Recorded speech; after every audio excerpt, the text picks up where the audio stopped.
오늘 함께 보실 하나님 말씀 갈라디아서 3장 3절에서 5절 보겠습니다. 갈라디아서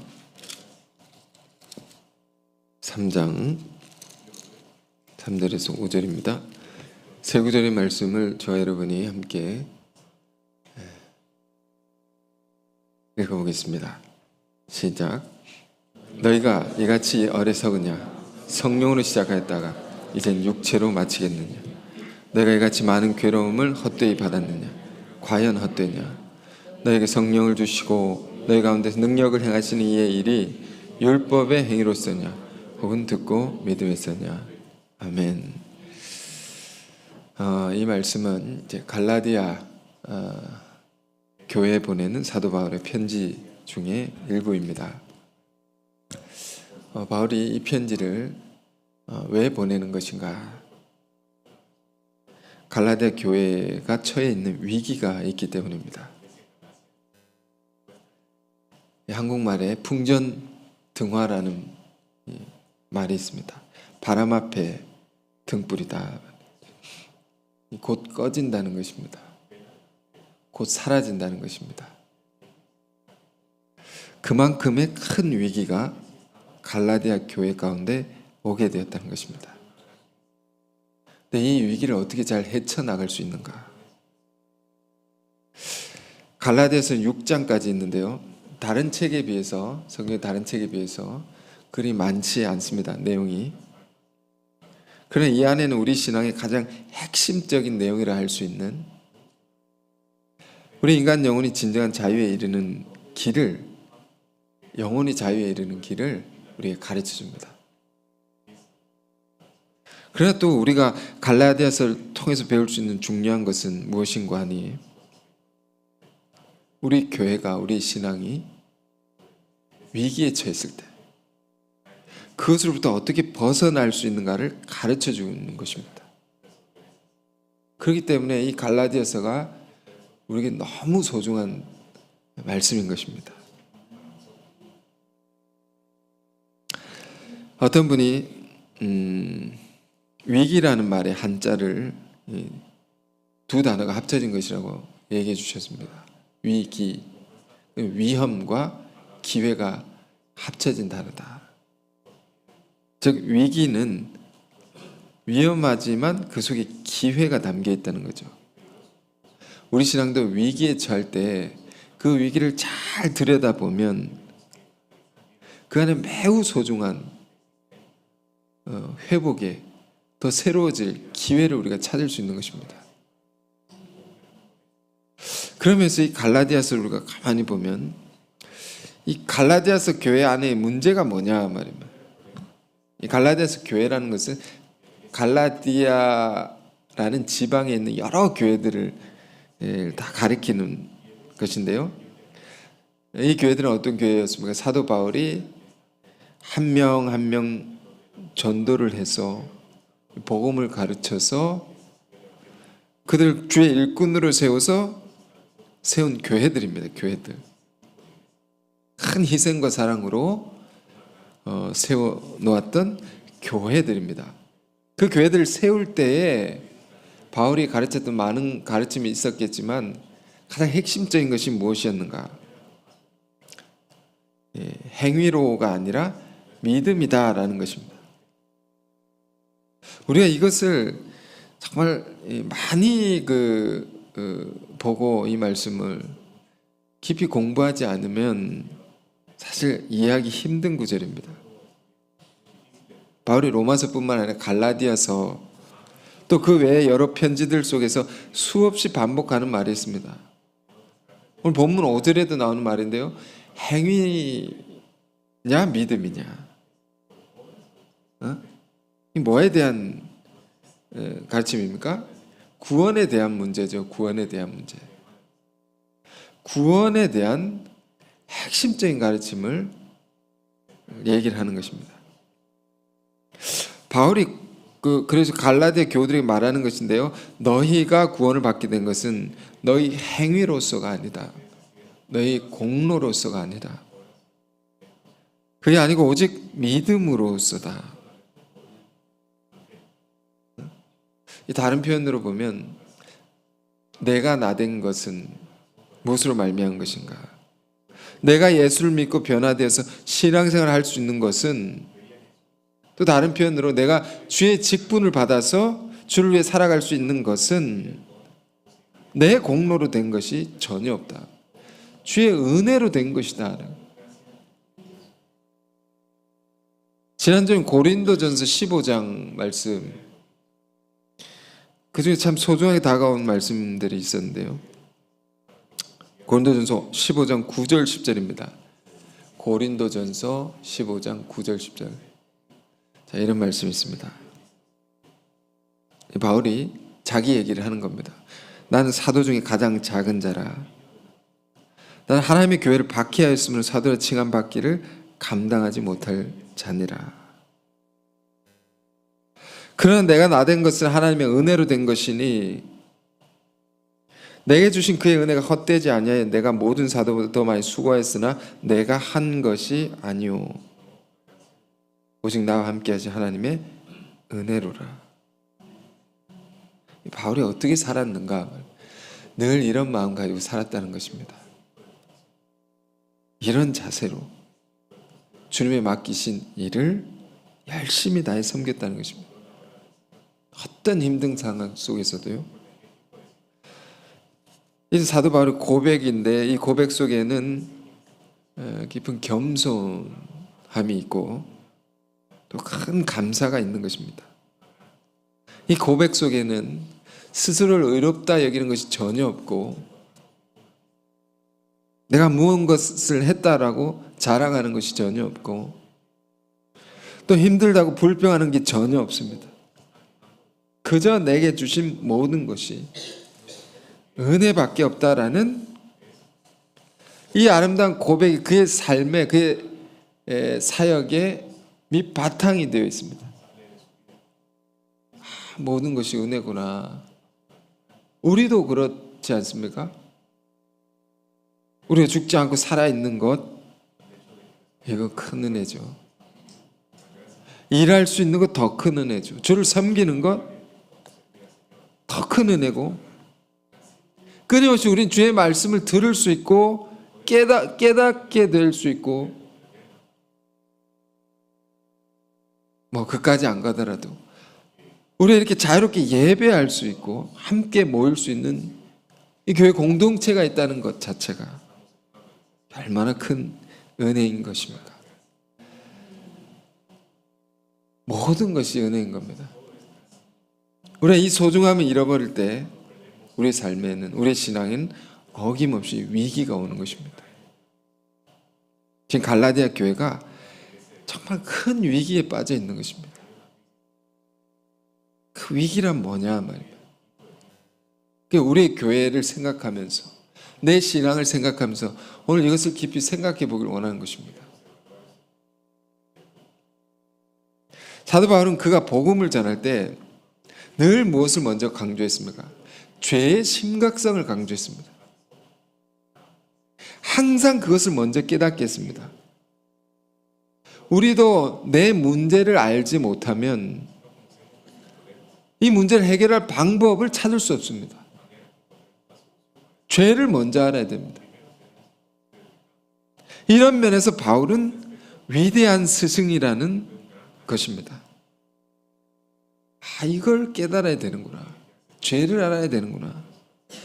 그래서 로마서를 우리가 항상 공부할 때 늘 창조에 대해서는 짧게 언급하지만 물론 깊은 세계를 가르쳐 주죠. 그렇지만 그건 짧게 얘기하고 죄적인 실존에 대해서 아주 깊이 있게 신랄하게 증거를 했습니다. 로마서 1장 우리가 항상 이제 볼 때 2장도 마찬가지고 거울 삼아서 그 말씀 우리가 봐야 됩니다.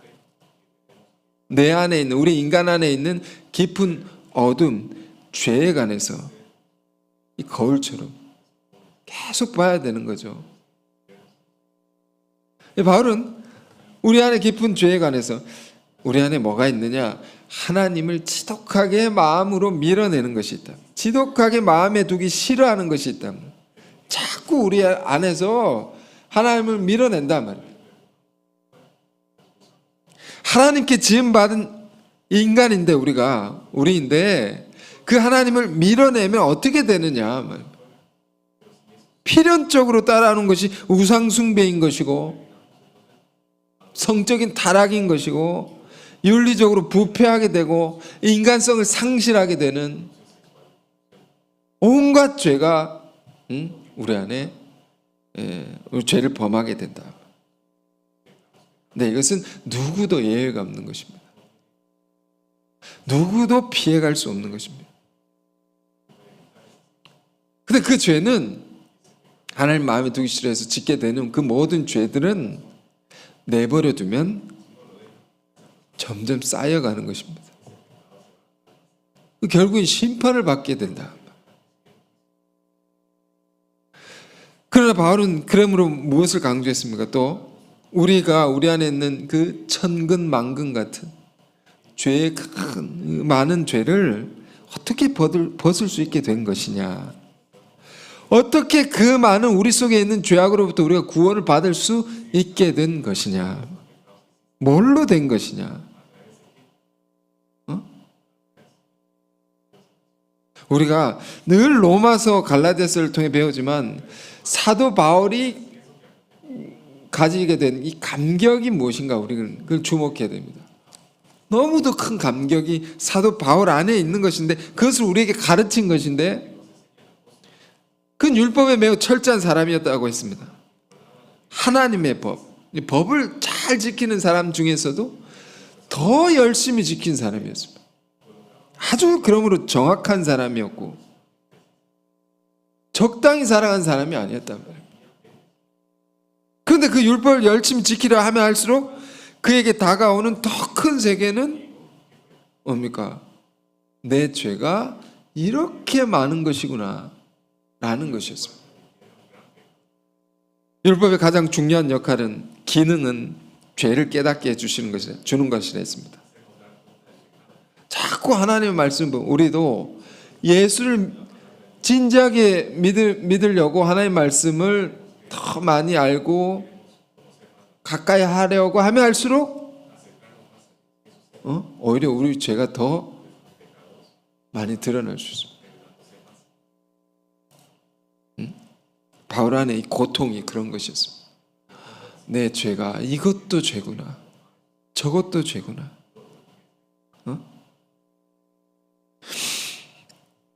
그걸 느끼게 되는데, 근데 참으로 답답한 것은 그 죄의 문제를 해결할 수 없단 말이에요. 율법은 그걸 해결을 못 해준다. 그런 가운데 그 해답을 찾은 것이죠. 너무도 감격스러운 것입니다. 우리가 그 모든 죄악으로부터 자유하게 될 수 있는 유일한 길은 뭐냐? 그래서 우리가 죄인임에도 불구하고 우리 죄를 묻지 않으시고 용서하신다. 그럼 주님이 우리를 받아들이신다가 내가 받아들인 거다.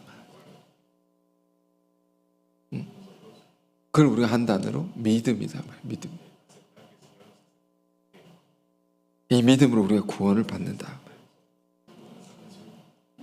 우리 죄의 모든 것 다 용서해 주시고 흰눈같이 깨끗게 해주시고 나를 의로운 자로 받아주신다는 이 한량없는 주님의 은혜를, 사랑을 믿는 믿음으로만이 우리의 영혼이 완전히 자유에 이를 수 있다. 이걸 깨닫고 너무 기뻤던 것입니다.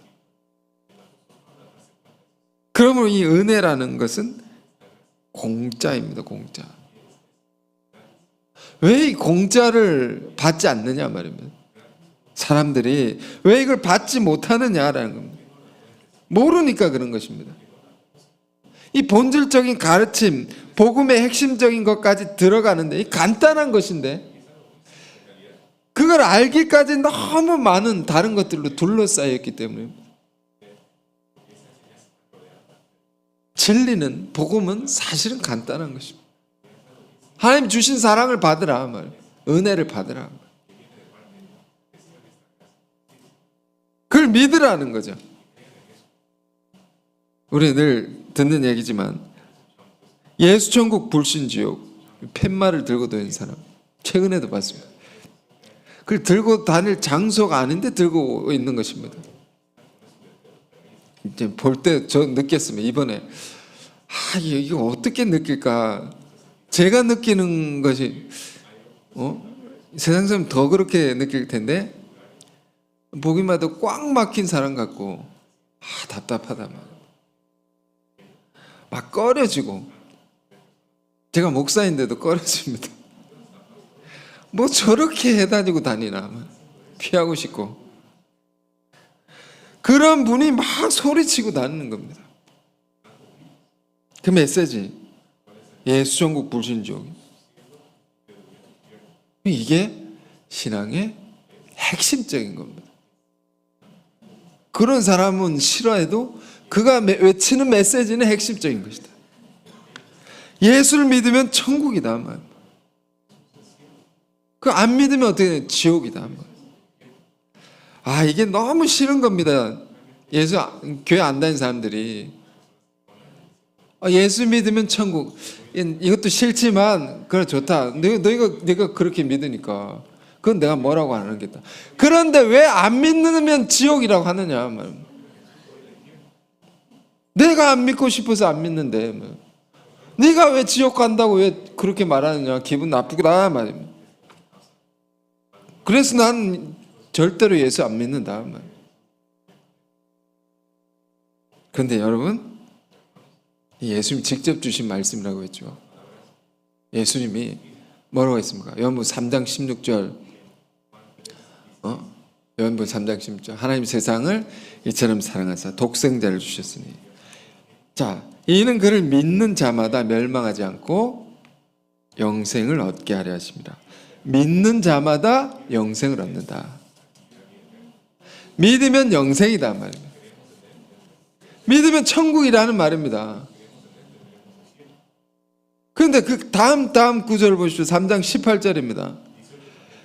이렇게 되죠. 그를 믿는 자는 심판을 받지 아니하는 것이요 믿지 아니하는 자는 하나님의 독생자의 이름을 믿지 아니함으로 벌써 심판을 받은 것입니다. 자, 믿으면 영생인 것이고 믿으면 천국 가는 것이고, 안 믿으면 영생을 안 받는 상태로 그대로 있는 게 아니라 이미 심판 아래 있다. 지옥 간다 말이에요. 왜 그런 것이냐? 안 믿으면 그 죄의 문제가 해결이 안 되었기 때문입니다. 죄가 그대로 있기 때문입니다. 그 죄는 꼭 벌을 받게 되어 있고 심판을 받게 되어 있기 때문입니다. 그래서 안 믿으면 지옥에 간단 말입니다. 우리 인간 영혼이 결국 직면하게 되는 것이 무엇입니까? 이 땅에서 우리가 돈을 얼마 많이 벌고 건강하게 살고 60대까지 동안처럼 살고 자식 잘 키우고 좋은 집에 좋은 차를 끌고 다니고 이런 거 우리가 원하지만 다 지나가는 겁니다. 이걸 우리가 아셔야 됩니다. 다 사라지는 겁니다. 결국에 우린 인간 영혼이 직면하게 되는 문제는 영혼의 문제다. 영혼의 문제. 영혼의 문제라는 것은 죄의 문제라는 것입니다. 누구도 피해갈 수 없습니다. 저도 피할 수 없습니다. 이게 해결되지 않으면 모든 인생의 모든 것이 소용이 없다 말입니다. 죄는 꼭 심판이 있는 것이면 벌이 있다는 거예요. 그래서 성경 뭐라고 합니까? 이 문제를 해결하지 않으면 영원히 벌 받는다. 영원한 형벌입니다. 영원히 지옥 가운데. 여러분, 이게 얼마나 무서운 말입니까? 영원하다는 게. 그러니 그 사람 보기 싫다고 시끄럽다 하고 꽉 막혔다 하고 손가락질 해도 말입니다. 저 사람 미친 사람이다 라고 해도 그가 온몸에 써붙이고 메가폰을 가지고 소리치고 다니는 것은 진리라는 겁니다. 여러분, 이 땅에서 가장 기쁜 소식이 뭡니까? 복음이 뭐냐? 이게 복음입니다. 하나님이 우리가 많은 죄를 짓고 사는데, 우리 안에 많은 죄가 있는데 그걸 묻지 않으시고 흰 눈처럼 다 용서해 주신다. 누구로? 예수님의 피로써. 그분이 대가를, 내 죄를 대신해서 대가를 대신 치러 주심으로, 그걸 우리는 사랑이라고 하는 겁니다. 그 사랑으로 우린 죄인인데 죄 없는 자로 받아들여 주신다. 아무런 조건 없이. 조건이 없단 말이에요. 그 받아들여 주신다는 것을 내가 받아들이면, 이걸 믿음이라고 했습니다. 이걸 믿기만 하면 영원한 생명을 즉시로 얻는다. 그 어떤 죄도 다 사함받고 그 어떤 죄로부터 누구도 자유로워질 수 있다. 얼마나 기쁜 것입니까? 예수 믿다가도 이걸 놓치고 살다가 다시 들어도 기쁜 거죠. 우리 일주일 살다가 또 죄 짓다가 다시 와가지고 어두운 얼굴로 근심을 가지고 이 자리에 앉아 있을지 모릅니다. 그런데 또 기쁜 소식이다. 또 들어도 갈라디아 교회가 이 놀라운 하나님의 사랑을 알게 되었습니다. 믿음으로 그 은혜를 받아서 죄인들의 영혼이 다 깃털처럼 가벼워져 가지고 그들 안에 구원의 기쁨이 충만했었던 교회였다. 모든 게 기쁜 것입니다, 여러분. 죄의 문제가 해결되면 정말로 아무 가진 것 없어도 기쁜 것입니다. 지금 죽어도 좋다. 이렇게 되는 겁니다. 그 정도로 기쁜 거죠. 교회도요, 우리가 부흥을 꿈꾸지만 언제 어떻게 부흥될 수 있는가? 뭐 이런 주제를 갖고 늘 생각하고 우리가 함께 기도하는 것인데, 언제 부흥할 수 있느냐? 율법을 통한 정죄의 신앙으로부터 하나님의 이 무조건적인 은혜, 사랑을 알게 되면 우리가 서로 섬기게 되어 있습니다. 서로를 더 생각하게 되고 위하게 되어 있습니다. 서로의 짐을 지게 되어 있습니다. 그러면서 온 공동체가 따뜻해지면서 부흥을 하는 겁니다. 어제 또 교육자분들과 식사를 하는데, 모임을 갖고 식사를 하는데 또 이런 대화를 하게 돼요. 우리 교회가 어떻게 부흥할 수 있겠느냐, 대화를 하다가 선교가 어떻게 부흥할 수 있겠느냐, 이게 어디서 오느냐, 우리 안에 은혜가 없는데 뭐가 부흥이 되겠느냐고. 우리 안에 하나님의 사랑에 대한 불신이 있고 미움이 가득하면, 인간은 영적인 존재이기 때문에 이걸 알아서 안 온단 말이에요. 자석에 자력이 있어서 붙어야지, 자력이 있어야 붙는 건데 말입니다. 내가 은혜가 없는데 어디다 붙겠습니까? 오고 싶은 교회가 되어야지 부흥을 한단 말입니다. 우리 개개인이 그런 사람이 되어야 되는 것이고, 그러니까 우리를 점검해야 됩니다. 나를 점검해야 된다. 내 안에 처음 받은 구원 은혜가 이게 여전히 살아있느냐 말이에요. 가득하냐, 요걸 점검해야 된단 말이에요. 열심히 다른 걸 전도하고, 전도가 안 됩니다. 하고 싶은 마음이 없는데 은혜가 없어서. 그런데 갈라디아 교회가 어떤 교회냐면 이 충만한 교회였습니다. 사실 이것을 이 교회가, 갈라디아 교회가, 여러분 이거 볼 때 얼마나 성령 충만한 교회였는지 이걸 강조하는 해설이 별로 없습니다. 주석이 별로 없습니다. 정말 충만한 교회였습니다. 그런데 그 아름다운 교회, 성령이 충만한 교회 안에 뭐가 들어오기 시작했느냐? 여러분 잘 아시죠? 다시 율법을 통해 구원을 받으려는 가르침이 들어오기 시작했습니다. 이 거짓된 가르침, 다른 복음이라고 했습니다. 이 갈라디아서 그래서 이걸 읽다 보면 치열한 논쟁이 있습니다. 논쟁. 이 논쟁의 쟁점이 뭐냐? 핵심 포인트가 뭐냐? 이거 다시 설명합니다. 예루살렘 교회에서 온 거짓 교사들이 막 잘못된 것을 가르치기 시작했습니다. 당시 바울의 시대에는 두 개의 큰 교회가 있었다고 했습니다. 예루살렘 교회가 있고요. 그리고 바울의 개척한 이방인들을 위한 교회가 있습니다. 그러니까 예루살렘 교회는 유대인들이었는데 유대교를 믿다가 복음을, 예수를 믿게 된 사람들이 있는 교회입니다. 유대 크리스찬들이죠. 그런데 바울의 교회는 어떤 것이죠? 바울은 이 사람들은 유대교를 믿던 사람들이 아닙니다. 그냥 세상 하나님과 관계없이 살다가 복음을 듣고 예수를 믿고 변화된 사람들의 교회입니다. 이 두 교회가 있었단 말입니다. 그런데 이제 유대 크리스찬들, 예루살렘 교회 입장에서 이 사람들을 보니까 이방 바울이 세운 교회의 사람들을 보니까 너무 이제 쉽게 말로 한국말로 배알이 뒤틀린다. 왜?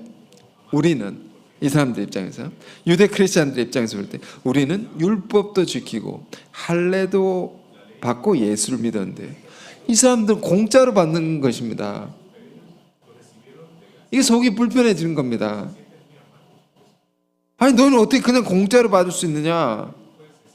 예수 믿는 거 좋은데 너희가 뭐 다른 걸 말하지 않겠다. 할례를 받고 나서 예수를 믿으라. 왜? 할례를 받아야지 선택받은 백성들이 되니까. 그게 징표죠, 징표. 선민의 징표입니다. 어떻게 선민도 아닌데 천국에 들어간단 말이에요. 어떻게 거룩한 백성도 되지 않았는데 무슨 영생을 얻을 수 있단 말이냐. 야, 다른 건 내가 다 양보할게. 요것만 해도 돼. 적어도 요것만. 요 조그만 거 요거. 할례 의식 요거 조금. 요것만 하라고. 무리한 거 요구하는 것도 아닌데. 여러분, 이게 굉장히 타당한 것입니다. 굉장히 합리적인 주장입니다. 그러나 바울은 결코 안 된다. 양보할 수 없다. 그거는 다른 거 양보해도 이건 양보 안 된다. 진리니까. 추호도 그 문제는 타협할 수 없다. 할래? 안 된다. 절대로 안 된다. 목숨 걸고 죽어도 이거는 안 된다. 왜? 이게 구원의 조건이 될 수 있기 때문에. 이것 해야지 구원을 받는다. 이것 해야지 하나님 앞에 떳떳해지고 의로워진다. 이렇게 되어버린다는 겁니다. 신앙이. 그러다가 조그만 것에다가 요것만 더 하자. 조금 부족한 것 같다. 조금 더 하자. 다른 조건들이 계속 많아지게 됩니다. 이것들을 다 지켜야지 구원을 받을 수 있게 된다 라고 되어버린 겁니다. 그러니까 진리가 바뀌어지는 거죠. 오늘날 우리가 잘 아는 개혁되지 못한 교회들이 그렇게 되어버린 것입니다. 오늘 유럽에서 오신 선교사분도 이 예배에 참석하셨는데 유럽의 수많은 교회들을 보십시오. 왜 유럽의 교회 엄청난 붕의 시대를 구가했던 그 교회들이 왜 다 불이 꺼지고 무너졌습니까? 요 문제에 다 걸린 겁니다. 지켜야 할 것들. 구원의 조건이 생겨버려요. 지켜야 할 의식도 많아지고 여러 가지 해야 될 것이 많아진 겁니다. 예수를 믿는데. 그래서 인간의 어떤 행위로서 하나님의 서려고 하고 어떤 인간의 공로로서 하나님 앞에 의로워지려고 하는 율법적인 종교로 다시 돌아가게 되었다. 뭐가? 갈라디아 교회가. 이 그리스도의 교회가 아닌 교회가 되어버린 겁니다. 그러면 교회는 반드시 힘을 잃어버리고 부패하게 되고 큰 위기에 빠지고 몰락하게 되는 겁니다. 왜 그런 겁니까? 하나님의 사랑을 잃어버리기 때문에. 그게 가려지니까. 우리 안에도 가려지면 망하는 것입니다. 우리 신앙도 이 무거워지게 되고 기쁨이 사라지고 아멘이 사라져버리고 찬양이 사라져버리고 기도할 힘도 없고.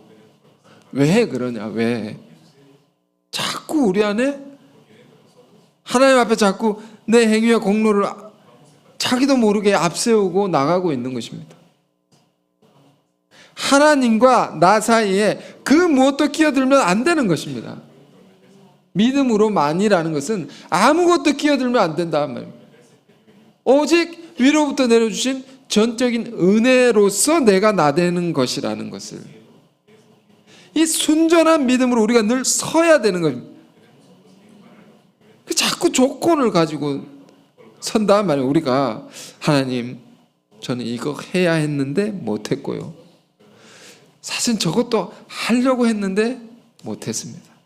그런데도 저를 사랑하십니까? 그런데도 저를 받아주십니까? 안 그럴 것 같습니다. 또 거꾸로 보십시오. 하나님, 저는 사실 이것도 했습니다. 사실 저것도 했습니다. 저 이만큼 고생했지 않습니까? 헌금도 하기 힘든데 이렇게 했습니다, 제가. 근데 왜 복을 안 주십니까? 왜 여전히 힘들게 하십니까? 이렇게 우리가 신앙을 한다는 겁니다. 힘이 다 빠져버려요. 바울의 대답은 뭘까요? 이런 우리의 모습에 대한 바울의 대답은, 그건 했다고 복 받는 게 아니다 말이에요.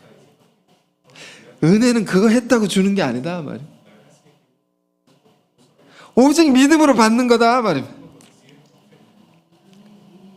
네가 아무것도 안 하고 자랑할 것 없고 오직 극악한 죄인이었던 그때에 말이에요, 그때의 모든 죄를 사해 주시고 너를 받아주시는 그 은혜를 믿는 믿음으로 받는 거다 복은.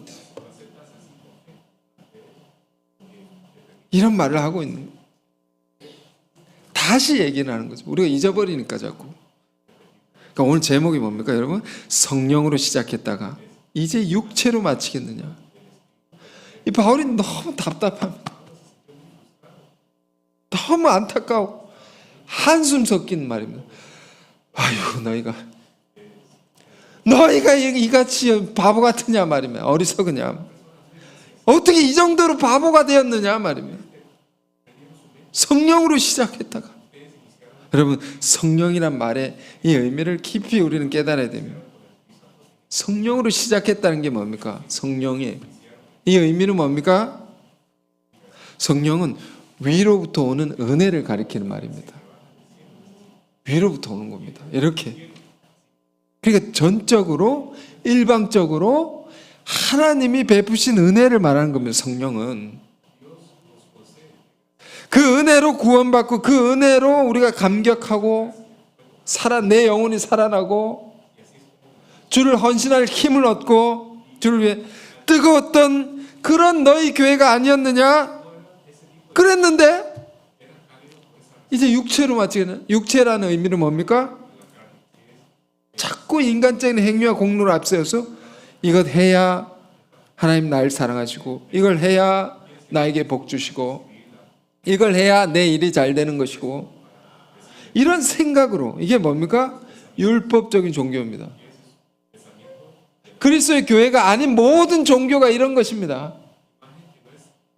이제 다시 돌아가겠느냐? 왜 그렇게 바보 같아졌느냐? 제가 지난주에 전한 설교 중에 두 가지 중요한 말씀의 구절을 여러분과 함께 나눴습니다. 요한복음 15장 16절에 예수님께서 제자들에게 주신 말씀입니다. 너희가 나를 택한 것이 아니요 내가 너희를 택하여 세웠다. 내가 너희를 택하. 또 요한 1서 4장 10절에 우리가 하나님을 사랑한 것이 아니요 하나님이 우리를 사랑하셨다. 이게 뭘 얘기하는 것이라고 했습니까? 우리가 주님께 한 거는 아무것도 아니라는 겁니다. Nothing. 아무것도 아니다. 아무것도 아니다. 우리가 주를 위해 하는 모든 것들 아무것도 아니다 말이에요. 오직 주께서 우리에게 베푸신 일방적인 은혜밖에 없다. 전적인 은총 그것밖에 없다 말입니다. 우리 살아가는 것도 그것으로 우리가 살아가는 것이고 지탱되는 것이고 그것으로 우리가 일하는 것이고 주를 섬기는 것이고, 그러니까 이건 깊은 신앙의 고백입니다. 이 모든 것이 내게 베푸신 은혜뿐이로구나. 이거구나. 이거 내가 내 힘으로 된 게 아무것도 없는 것이구나. 그런데 더 감동적인 것은 뭡니까? 더 은혜로운 사실은 뭡니까? 그 은혜가 주님의 그 일방적으로 베푼 사랑이 오늘도 변함이 없다는 겁니다. 변함이 없다는 겁니다. 우리 신앙의 문제는 어디서 오는 것이라 했습니까? 주님이 내게 베푸신 은혜가 그 순간만 그랬다라고 생각하고, 어느 한 시점만 나를 사랑하시고 내가 그때 은혜로웠을 때 그때만 나를 복 주시고 은혜 주시고 나를 사랑하셨다라고 생각하는 겁니다. 아니라는 겁니다. 아니라는 겁니다. 마태복음 5장 45절에 예수님은 하나님의 은혜를, 자비를 해로 표현하셨습니다. 예수님이 직접 주신 말씀인데, 악인과 선인에게 동일하게 비추시는 해와 같다라고 했습니다. 하나님의 자비가. 해가 어떻습니까? 늘 그 자리에 있습니다. 늘 그 자리에서 동일하게 비추고 있는 것입니다. 우리가 생각하기로 낮에는 비추고 밤에는 안 비추고 이렇게 느끼는 것은 해가 움직이는 것이 아니라고 했죠? 지구가 움직이는 것입니다. 이 설교 중에 과학을 얘기합니다. 과학이 이런 면에서 도움이 됩니다. 말씀 더 깨닫게 하는 겁니다. 다시 말해서 해는 그대로 있습니다. 낮과 밤이 이렇게 바뀌는 것은 해가 바뀌는 게 아닙니다. 변함없이 해는 우리에게 열과 빛을 뿜고 있습니다. 지구가 움직이면서 그 빛과 열을 이쪽에 해가 있는데 이렇게 설명해야 됩니다. 해가 있는데 이렇게 지구가 돌죠. 해는 여전히 있는데 지구가 이렇게 돌면 여기 해와 가까운 면은 따뜻하고 밝고, 해와 반대쪽에 있는 면은 어둡고 춥고 이런 겁니다. 제가 뭘 얘기하고 있습니까? 하나님의 우리를 향한 자비와 은혜는 변함이 없다. 그런데 너희는 왜 변하느냐라고 말하고 있는 것입니다. 바울이 갈라디아 교우들에게 너희는 왜 변하느냐 말입니다. 왜 성령으로 시작했다 육체로 마치려고 하느냐? 그러면서 5절 보십시오. 5절 너에게 성령을 주시고 너희 가운데 능력을 행하시는 이의 일이 율법의 행위로서냐 혹은 듣고 믿음에서냐 생각해보라. 자, 우리가 주를 위해 살아가고 주를 섬기는 많은 일들을 하는데 우리가 우리 자신만 봐도 내가 은혜 받고 변한 것이 뭘로 된 것입니까? 우리가 하는 섬기는 많은 일들이 늘 불가능한 상황 우리는 마주하게 되는데, 그게 가능케 되고 그 일이 성취되었던 모든 일들이 그게 뭘로 된 것입니까? 하나님 앞에 우리가 뭘 잘해서 되어진 것입니까? 하나님 보시기에 내가 훌륭한 것이 있어서 자랑할 것이 있어서 자격이 있어서 된 것입니까? 아니라는 겁니다. 아니지 않느냐 하면 오히려 그 반대 상황입니다. 우리는 늘 아무 힘이 없을 때 말이에요.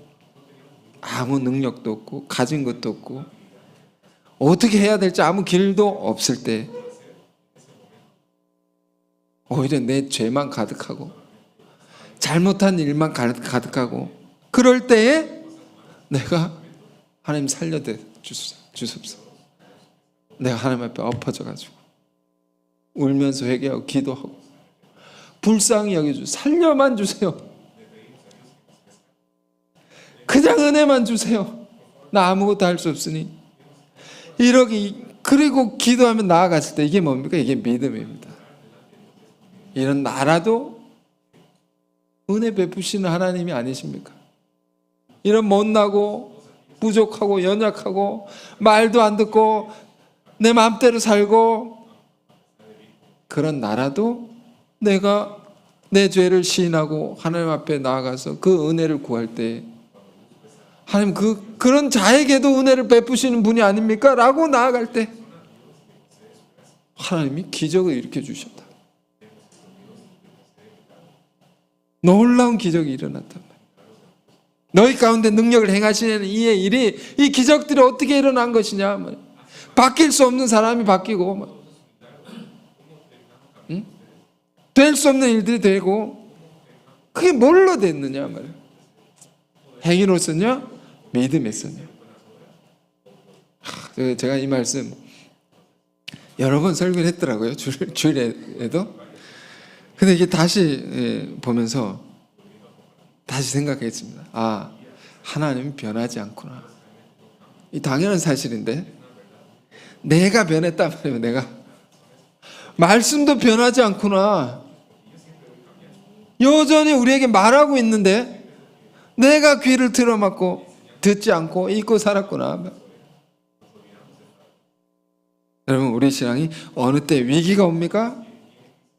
우리에게 이미 베푸셨고 오늘도 계속해서 베풀고 계시는 그 놀라운 주님의 십자가의 사랑과 은혜를 우리가 잃어버릴 때 잃어버린다. 어떨 때 잃어버립니까? 하나님과 나 사이에 자꾸 뭐를 끼워 넣습니다.